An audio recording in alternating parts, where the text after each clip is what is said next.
ব্ৰ ক'ত গৈ আছে আপুনি? মই গৈছোঁ অমৰনাথ জম্মু কাশ্মীৰ। চাইকেল লৈ গৈ আছে। আপোনাৰ গুড নেমটো কি? মোৰ নাম শ্ৰী ৰাজদীপ ভৌমিক। ৰাজদীপ ভৌমিক। জয় হিন্দ জয় ভাৰত চেনেলটো ছাবস্ক্ৰাইব কৰিব আৰু লগতে মোৰ সম্পূৰ্ণ জানি চাবলৈ মোৰ ভৌমিকজী চেনেলটো ছাবস্ক্ৰাইব কৰিব। Thank you. ধন্যবাদ দাদা, ধন্যবাদ।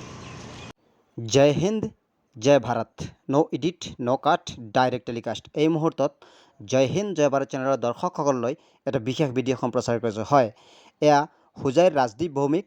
তেখেতে অমৰনাথ অৰ্থাৎ জম্মু কাশ্মীৰলৈ চাইকেলে ৰাওনা হৈছে। আমি দেখুৱাই আছোঁ পোনপটীয়া সম্প্ৰচাৰ। তেখেতৰ ভাষ্য আছে কিয় গৈছে অমৰনাথলৈ, তেখেতৰ ভাষ্য আছে, আপোনালোকে শুনিব। আৰু জয় হিন্দ জয় ভাৰত চেনেলটো লাইক ফ'ল' শ্বেয়াৰ কৰিব। হয়, এয়া এক প্ৰতিভা হয়, আমাৰ হোজাইৰ সন্তান ৰাজদীপ ভৌমিক ধুনীয়াকৈ গৈ আছে। আমি কিছুমান ভিজুৱেল দেখুৱাবলৈ চেষ্টা কৰিছোঁ, আপোনালোকে চাই থাকিব। একমাত্ৰ জয় হিন্দ জয় ভাৰত চেনেলত উপলব্ধ। হয়, যিসকলে ফ'ল' কৰা নাই এতিয়ালৈকে জয় হিন্দ জয় ভাৰত চেনেলটো, আপোনালোকে ফ'ল' কৰি দিব। আৰু হোজাইবাসীক আহ্বান জনাইছোঁ, আপোনালোকে ভিডিঅ'টো শ্বেয়াৰ কৰি দিব। এয়া ৰাজদীপ ভৌমিক, হোজাইৰ সন্তান ৰাজদীপ ভৌমিক অমৰনাথলৈ চাইকেলেৰে যাত্ৰা আৰম্ভ কৰিছে। আমি দেখুৱাই আছোঁ পোনপটীয়া সম্প্ৰচাৰ, একমাত্ৰ জয় হিন্দ জয় ভাৰত চেনেলত উপলব্ধ। হয়, এয়া অতি সুন্দৰকৈ গৈ আছে। তেখেতে ৰাজদীপ ভৌমিকলৈ জয় হিন্দ জয় ভাৰত চেনেলৰ পৰা আন্তৰিক অভিনন্দন জনাইছোঁ, যাতে সুকলমে তেখেতৰ গন্তব্যস্থানলৈ যায়। আমি দেখুৱাই আছোঁ পোনপটীয়া সম্প্ৰচাৰ, চাই থাকিব। জয় হিন্দ জয় ভাৰত আৰু লাইক ফ'ল' শ্বেয়াৰ কৰিব।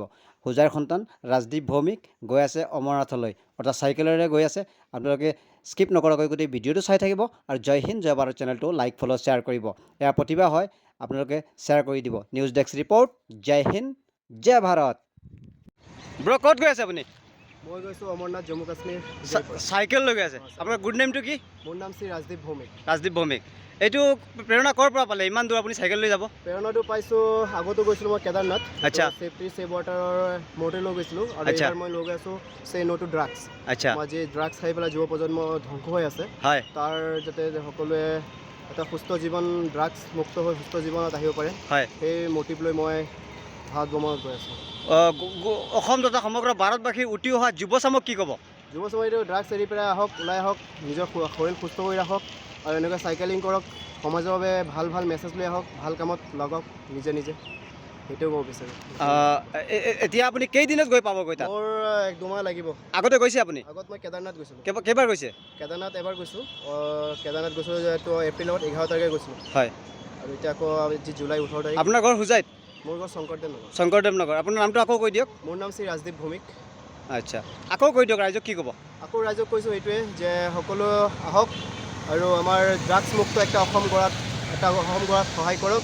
আমাৰ দেশৰ পৰা, আমাৰ ভাৰতবৰ্ষৰ পৰা, আমাৰ অসমৰ পৰা, লগতে আমাৰ লংকা হোজাই জিলাৰ পৰা ড্ৰাগছ মুক্ত হ'ব লাগে, সেই অভিযান চলাব লাগে আৰু সকলোৱে ড্ৰাগছক এৰি এটা সুস্থ জীৱন যাতে বাচিব পাৰে, সেই আশাৰে সকলোকে আশা কৰিছোঁ আৰু সকলোকে আশীৰ্বাদ বিচাৰিছোঁ যাতে মোৰ এই যাত্ৰা সফল হয়। এক মিনিট।